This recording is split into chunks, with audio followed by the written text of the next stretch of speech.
Finally सानीगढ hydro power लिमिटेडको IPO बाँडफाँड सम्पन्न भइसकेको छ र यो आइपिओ चाहिँ द किताको दरले बाँडफाँड गर्दाखेरि 4,67,400 जनालाई परेको छ भने बाँकी रहेका 22,49,300 जनाको हात खाली भएको छ भने 3-4 दिनमा 1,000 रुपियाँ रिटर्न पनि हुन्छ।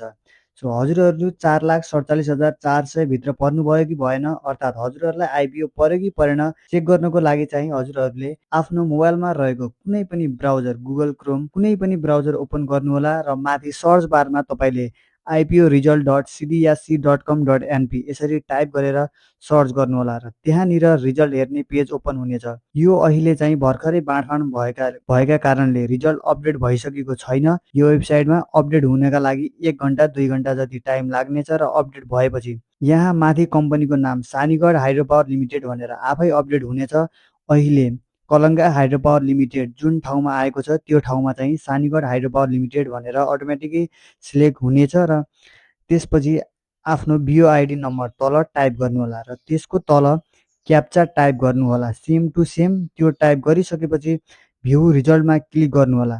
भ्यू रिजल्टमा क्लिक गरिसकेपछि तपाईँहरूलाई आइपिओ पर्यो कि परेन यहाँनिर देखाउँछ।